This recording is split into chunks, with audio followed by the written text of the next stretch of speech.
What if the ceiling keeping you broke isn't real? What if it was built inside your head before you were old enough to question it? Rosa kept cash hidden in an old tin box.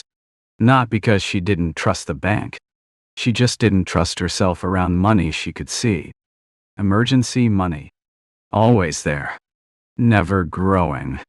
Just sitting in the dark, waiting for something bad to happen. That image is your entire financial education. Nobody sat you down and explained poverty. It was quieter than that. It was Rosa's jaw tightening when the car made a strange noise. It was her changing the subject when someone mentioned saving for the future. You learned not to ask for things. Not because your parents were cruel, because their expression when you asked was worse than not having what you wanted. That look taught you that wanting more was dangerous. That ambition belonged to other people. That gratitude was the only posture allowed for someone like you. Level 1, the invisible ceiling. You kept growing until you hit it. Then you stopped, because that's what everyone around you had done. That was what you were supposed to do. Level 2, the first crack. You're sitting somewhere ordinary. A bus. A break room.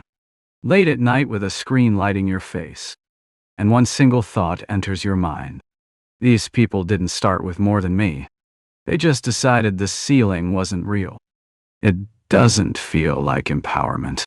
It feels like stepping off a ledge and not knowing yet if there's ground below you. You stay quiet. You read at night.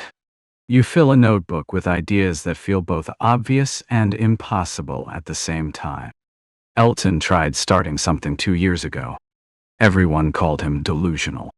Then he quit, and they called him smart for quitting.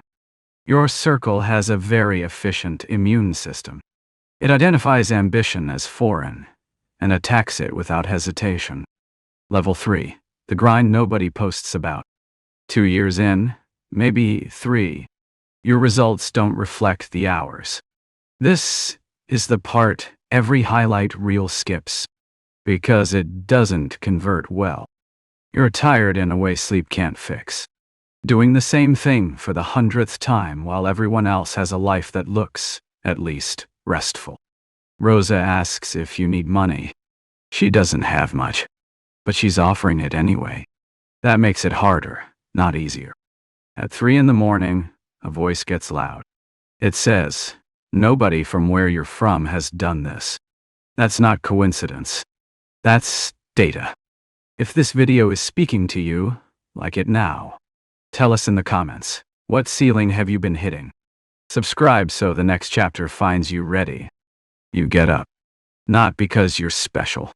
Because going back is no longer an option. You burn the floor on that side. Level 4, the first sign.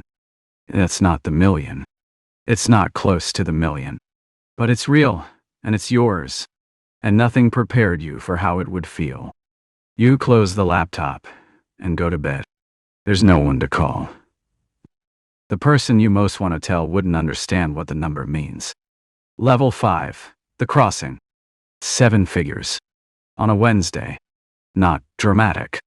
You check it twice, close it, open it again. You thought it would feel like a finish line. Instead, it's quiet. A profound, disorienting quiet. There's no reference for this in your family's history. No word for what you just became. You call Rosa.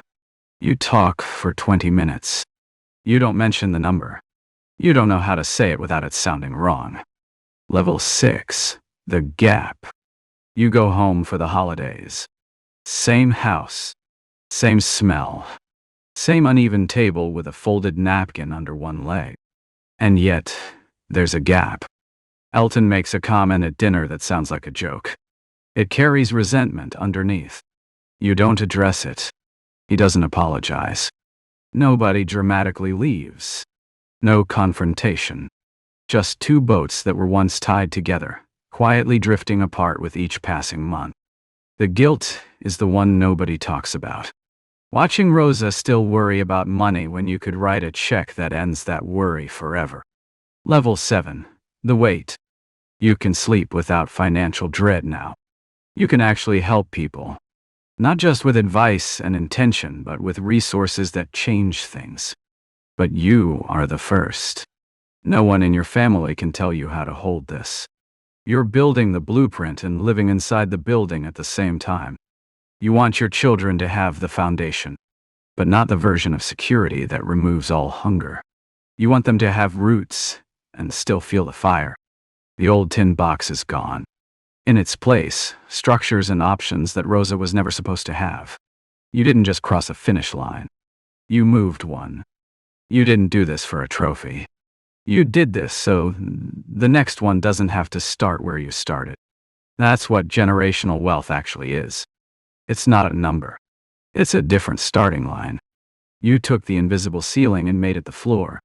Subscribe so you don't miss what comes next.